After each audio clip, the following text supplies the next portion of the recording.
Hi, my name is Audu. My assessment is to create a questionnaire that helps a contractor determine if a permit is needed and the application process involved depending on the choices under interior and exterior works. On interior works, the contractor has two criteria that determines the process he will carry out based on his selection. So for the interior works, when you select interior works, you get the items that can be done in interiors. If I select the bathroom only and I submit, I get the over the counter submission process. The contractor gets that. If the contractor selects multiple items and he submits, he gets the in-house review. And these are the criteria that are for interior works. For exterior works, he gets the items, the activities that can be done in exterior. If he selects order as part of the item list and he submits it, he gets the in-house review.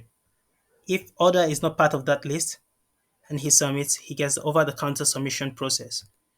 But this over-the-counter submission process is only because exterior doors and garage doors replacements are in the list and orders is not in the list. So if I remove one of these and I submit, I get the no permit, nothing is required, you're set to build. So I remove this and submit, nothing is required, you're set to build. And I remove this one completely and I just put only one of those, nothing is required, you're set to build. But when I add the two of them, I submit, I get the over-the-counter submission process. A building permit is required, submit application for OTC review is required. Well, when he has nothing selected, you cannot submit.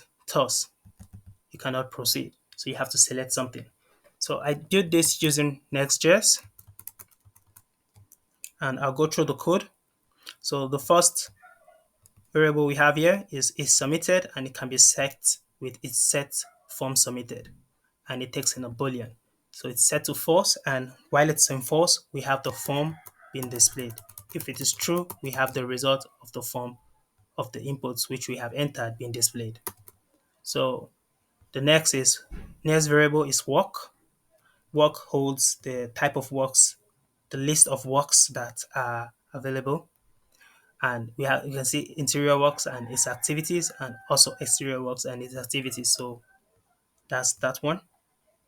For output, we have an object holding different kinds of outputs with the list of the instructions that will be displayed once it is required. For requirements, we have the overview over counter submission and in-house review. So this will be set when you submit the form. So next is residential works. Residential work hold the work that was selected and works is the activities for that particular residential work.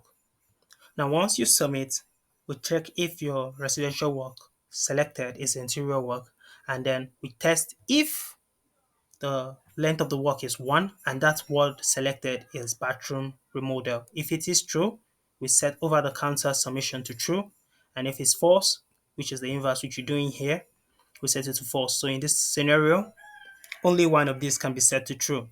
It's either over the counter and in-house. So one has to be true and the other will be false. For exterior works, the in-house review, we check if you have orders in the list of items you have selected. And if it is there in the list of items you selected, in-house review is true. If it's not there and garage door and exterior door is selected, then over the counter submission is true. But let's say one of these is not selected, then they're both false. So when they are false, that is when we have no permit is required. So this, one of them can be true and the both of them can be false. One of them can only be true because others, if there's no others here, then and this two is available, then it's true. If there's others, even if those two is available, then in-house is true and this one will be false. And once this is being done, the form is set to true and it shows the contractor the information he gets to carry out. Now you can restart the process and we do it over again, simulating multiple form submission process. Now, the first point on the form is what is your residential work? What residential work are you doing? And here's the option to select it using the select field.